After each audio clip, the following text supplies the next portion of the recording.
ಸಮಸ್ತ ನಾಗರಿಕ ಬಂಧುಗಳಿಗೆ, ಇಲ್ಲಿರ್ತಕ್ಕಂಥ ನಮ್ಮ ಪ್ರತಿಭಾನ್ವಿತ ಮಕ್ಕಳಿಗೆ, ಎಲ್ಲ ಶಿಕ್ಷಕರಿಗೆ, ಪೋಷಕರಿಗೆ, ಹೊಸಕೋಟೆ ತಾಲೂಕಿನ ನಮ್ಮ ಎಲ್ಲ ಅಣ್ಣ ತಮ್ಮಂದಿರಿಗೆ 76ನೆಯ ಗಣರಾಜ್ಯೋತ್ಸವದ ಶುಭಾಶಯಗಳನ್ನ ಮನಸ್ಪೂರ್ವಕವಾಗಿ ತಮ್ಮೆಲ್ಲರಿಗೂ ಕೂಡ ಈ ಸಂದರ್ಭದಲ್ಲಿ ನಾನು ಕೋರ್ತಾ ಇದ್ದೀನಿ. ಮೇಲೆ ಆಸೀನರಾಗಿರ್ತಕ್ಕಂಥ ಹೊಸಕೋಟೆ ತಾಲೂಕಿನ ದಂಡಾಧಿಕಾರಿಗಳಾಗಿರ್ತಕ್ಕಂಥ ಎಲ್ಲ ಗಣ್ಯಾತಿ ಗಣ್ಯರೇ, ಈಗಾಗಲೇ ತಹಶೀಲ್ದಾರರಾಗಿರ್ತಕ್ಕಂಥ ಸೋಮಶೇಖರ್ ಸರ್ ಅವರು ಗಣರಾಜ್ಯೋತ್ಸವದ ಬಗ್ಗೆ ಬಾಬಾ ಸಾಹೇಬ್ ಅಂಬೇಡ್ಕರ್ ಅವರ ಸಂವಿಧಾನದ ಒಂದು ಮಾತನ್ನ ಒಂಚೂರು ಅದಕ್ಕೆ ಪೂರಕವಾಗಿ ಒಂದು 2 ಅಂಶಗಳನ್ನ ಸೇರಿಸ್ತೀನಿ. ನಾನು ಸೋಮಶೇಖರ್ ಸರ್ ಅವರು ತುಂಬಾ ಉತ್ತಮವಾಗಿ ಹೇಳಿದ್ರು, ಭಾರತ ದೇಶದಲ್ಲಿ ಬಾಬಾ ಸಾಹೇಬ್ ಅಂಬೇಡ್ಕರ್ ಅವ್ರಿಗೂ ನಮಗ್ ಕೊಟ್ಟಂತ ಸಂವಿಧಾನ ವಿಶ್ವದಲ್ಲೇ ಅಗ್ರಗಣ್ಯ ಸಂವಿಧಾನ. ಆ ಒಂದು ಸಂವಿಧಾನನ ರಚಿಸಬೇಕಾದಂತ ಸಂದರ್ಭದಲ್ಲಿ ಹಲವಾರು ದೇಶಗಳಲ್ಲಿರ್ತಕ್ಕಂಥ ಸಂವಿಧಾನದ ಉತ್ತಮ ಅಂಶಗಳನ್ನ ತಗೊಂಡು ಇವತ್ತು ಭಾರತದ ಸಂವಿಧಾನನ ಸೃಷ್ಟಿ ಮಾಡಿರ್ತಕ್ಕಂಥದ್ದನ್ನ ನಾವು ನೋಡಿದ್ವಿ. ಕೆನಡಾದಲ್ಲಿರ್ತಕ್ಕಂಥ ಸೋಷಿಯಲಿಸಂ ಆಗಿರ್ಬೋದು, ಫ್ರಾನ್ಸ್ ಅಲ್ಲಿರ್ತಕ್ಕಂಥ ಫ್ರೆಟರ್ನಿಟಿ ಆಗಿರ್ಬೋದು, ಆಸ್ಟ್ರೇಲಿಯಾದಲ್ಲಿರ್ತಕ್ಕಂಥ ಡೆಮಾಕ್ರಸಿ ಆಗಿರ್ಬೋದು, ಈ ಬೇರೆ ಬೇರೆ ಅಂಶಗಳನ್ನ ತಗೊಂಡು ಇವತ್ತು ಭಾರತದ ಸಂವಿಧಾನನ ಸೃಷ್ಟಿ ಮಾಡಿದ್ರು. ಆದ್ರೆ ಬೇರೆ ಬೇರೆ ದೇಶಗಳಲ್ಲಿ ಇರ್ತಕ್ಕಂಥ ಅಂಶಗಳನ್ನ ತಗೊಂಡ್ರು ಕೂಡ ಭಾರತ ದೇಶದ ಸಂವಿಧಾನಕ್ಕೆ ತನ್ನದೇ ಆದಂತ ಒಂದು ಸಗಳು, ತನ್ನದೇ ಆದಂತ ಒಂದು ಭಾರತೀಯ ಸುವಾಸನೆ ಇದೆ ಅಂತಂದ್ರೆ ಹೆಮ್ಮೆಯಿಂದ ನಾನು ಹೇಳ್ಕೊಡ್ತೀನಿ. ಭಾರತ ದೇಶದಲ್ಲಿ 12ನೇ ಶತಮಾನದಲ್ಲಿ ಪ್ರಜಾಪ್ರಭುತ್ವ, ಸಮಾನತೆಯಂತ ಕಲ್ಪನೆಯ ಹೊಂದಂತ ಮಹಾನ್ ಪುರುಷರು ಬಸವಣ್ಣವರ ತತ್ವ ಸಿದ್ಧಾಂತಗಳು ಭಾರತ ದೇಶದ ಸಂವಿಧಾನದಲ್ಲಿ ಅಡಗಿದೆ ಅಂತ ಹೇಳಿ ನಾನು ಹೆಮ್ಮೆಯಿಂದ ಹೇಳ್ಕೊತೀನಿ. ಕರ್ನಾಟಕದ ಕೊಡುಗೆ ಈ ಒಂದು ದೇಶದ ಸಂವಿಧಾನದಲ್ಲಿದೆ.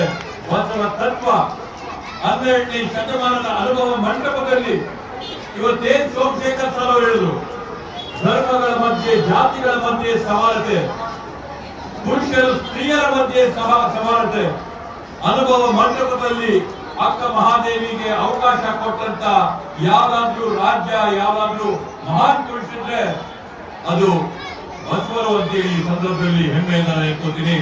ಆದ್ರಿಂದ ಈ ಸಂವಿಧಾನದಲ್ಲಿ ಬೇರೆ ಬೇರೆ ದೇಶಗಳ ಅಂಶಗಳಿದ್ರು ಕೂಡ ಭಾರತ ದೇಶದ ಸೋಡಿರಬೇಕಾದ್ರೆ ಬಸವ ತತ್ವ, ಕರ್ನಾಟಕ ರಾಜ್ಯದಲ್ಲಿ ಪ್ರಾರಂಭ ಆದಂತ ಬಸವ ತತ್ವ ಅದಕ್ಕೆ ಮೂಲವಾದಂತ ಕಾರಣ ಅಂತ ಹೇಳಿ ಈ ಸಂದರ್ಭದಲ್ಲಿ ನಾನು ಹೇಳ್ತೀನಿ.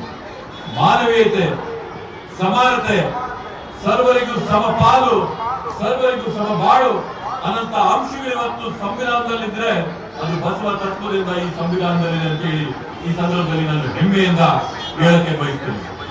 ಬಂಧುಗಳೇ, ಮಾತಾಡಬೇಕಾದ್ರೆ ಇನ್ನು ಹಲವಾರು ಅಂಶಗಳಿವೆ. ಮಾತಾಡೋದಕ್ಕೋಸ್ಕರ ಹೇಳ್ಬೇಕಂತಂದ್ರೆ ಹಲವಾರು ವಿಷಯಗಳಿವೆ. ಆದ್ರೆ ಈಗಾಗಲೇ ಸೋಮಶೇಖರ್ ಸರ್ ಅವರು ಇವೆಲ್ಲವನ್ನೂ ಕೂಡ ತಮ್ಮ ಜೊತೆ ಹಂಚಿಕೊಂಡಿರೋದ್ರಿಂದ ನಾನು ಮತ್ತೊಮ್ಮೆ ಅವರನ್ನು ಪ್ರಸ್ತಾಪ ಮಾಡಿದೆ. ಒಂದು ಕಥೆ ಪುಸ್ತಕದಲ್ಲಿ ನಡೆದಂತ ಒಂದು ಸಣ್ಣ ಘಟನೆಯನ್ನ ತಮಗೆ ಉಲ್ಲೇಖ ಮಾಡಿ ನನ್ನ ಭಾಷಣ ನಾನು ಮುಗಿಸ್ತೀನಿ. ಬಂಧುಗಳೇ, ವಿಶ್ವ ಯುದ್ಧ ವರ್ಲ್ಡ್ ವಾರ್ 2 ನಡೀತಾ ಇರಬೇಕಾದಂತ ಸಂದರ್ಭದಲ್ಲಿ ಒಬ್ಬ ಸೈನಿಕರು ವಿಶ್ವಾದ್ಯಂತ ಬೇರೆ ಬೇರೆ ದೇಶಗಳಿಗೆ ಹೋಗಿ ಯುದ್ಧನ ಆಡ್ಬಿಟ್ಟು ಬಂದು ಒಂದು ಸಣ್ಣ ಕಥೆನ, ಒಂದು ಸಣ್ಣ ಕೃತಿನ ಬರೀತಾನೆ.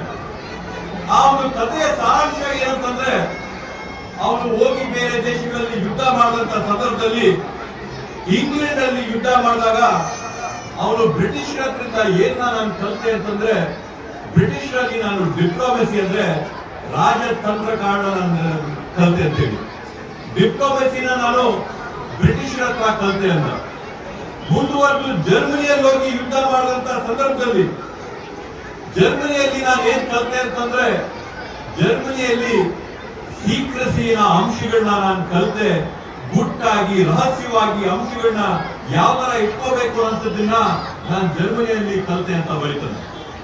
ಮುಂದುವರೆದು ಅವನು ಸೌತ್ ಆಫ್ರಿಕಾನ ಒಬ್ಬ ಸೈನಿಕ, ದಕ್ಷಿಣ ಆಫ್ರಿಕಾ ಒಬ್ಬ ಸೈನಿಕ, ಅವನು ಭಾರತಕ್ಕೆ ಬಂದಂತ ಸಂದರ್ಭದಲ್ಲಿ ಭಾರತದಲ್ಲಿ ನಾನು ಏನ್ ನೋಡಿದೆ ಅಂತಂದ್ರೆ, ಭಾರತದಲ್ಲಿ ನಾನು ನೋಡಿದಂಥದ್ದು ಜೆಲಸಿ ಅಂತ ಪದ ಬಳಸ್ತಾರೆ.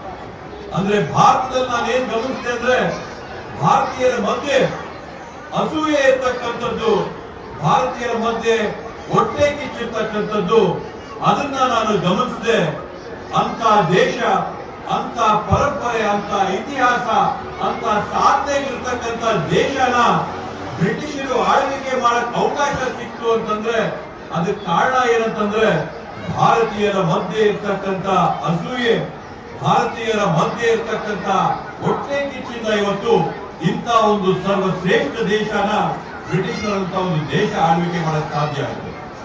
ಆದ್ರಿಂದ ಬಂಧುಗಳೇ, ವಿಶೇಷವಾಗಿ ಇರ್ತಕ್ಕಂಥ ಮಕ್ಕಳಿಗೆ ನಾನು ಈ ಸಂದರ್ಭದಲ್ಲಿ ಹೇಳುತ್ತೇನೆಂದ್ರೆ, ನಮ್ಮ ಮಧ್ಯೆ ಇರ್ತಕ್ಕಂಥ ಅಸೂಯೆ, ನಮ್ಮ ಮಧ್ಯೆ ಇರ್ತಕ್ಕಂಥ ಹೊಟ್ಟೆ ಕಿಚ್ಚುಗಳನ್ನ, ನಮ್ಮ ಮಧ್ಯೆ ಇರ್ತಕ್ಕಂಥ ವ್ಯತ್ಯಾಸಗಳನ್ನ ಮೊದಲು ನಾವು ಬಿಡಂತ ಕೆಲಸನ ಮಾಡಬೇಕು. ಇವತ್ತು ಸಂವಿಧಾನ ನಮ್ಮ ಕೈಗೆ ಸಿಕ್ಕಿದೆ, ಸ್ವತಂತ್ರ ನಮ್ಮ ಕೈಗೆ ಸಿಕ್ಕಿದೆ, ಪ್ರಜಾಪ್ರಭುತ್ವ ಗಣರಾಜ್ಯವಾಗಿ 76 ವರ್ಷ ಆಗಿದೆ. ಇವತ್ತು ನಾವೆಲ್ಲರೂ ಕೂಡ ಏಳಿಗೆ ಆಗ್ಬೇಕು ಅಂತಂದ್ರೆ ಒಗ್ಗಟ್ಟಾಗಿ ಏಳಿಗೆ ಆಗ್ಬೇಕು.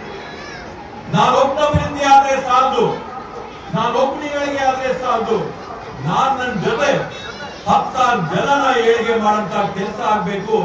ಸರ್ವ ಸಮಾಜ ಏಳಿಗೆ ಆದಾಗ ಮಾತ್ರ ಈ ದೇಶ ಏಳಿಗೆ ಆಗಕ್ ಸಾಧ್ಯ.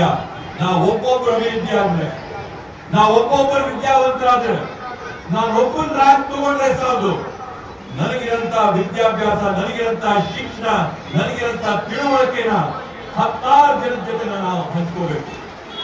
ಉದ್ಯಮಗಳಲ್ಲಿ ಹೋಗ್ತೀವಿ, ದೇಶಕ್ಕೆ ಒಂದು ಅದಾನಿ, ಒಂದು ಅಂಬಾನಿ ಆದ್ರೆ ಸಾಲದು. ದೇಶದಲ್ಲಿ ಹಲವಾರು ಸಾವಿರ ಸಂಖ್ಯೆಯಲ್ಲಿ ಇವತ್ತು ಉದ್ಯಮಿಗಳಿರ್ಬೇಕು. ದೇಶದಲ್ಲೆಲ್ಲರೂ ಕೂಡ ಒಗ್ಗಟ್ಟಾಗಿ ಏಳಿಗೆ ಆಗ್ಬೇಕು. ಆದ್ರಿಂದ ಈ ಒಂದು ಸಂದರ್ಭದಲ್ಲಿ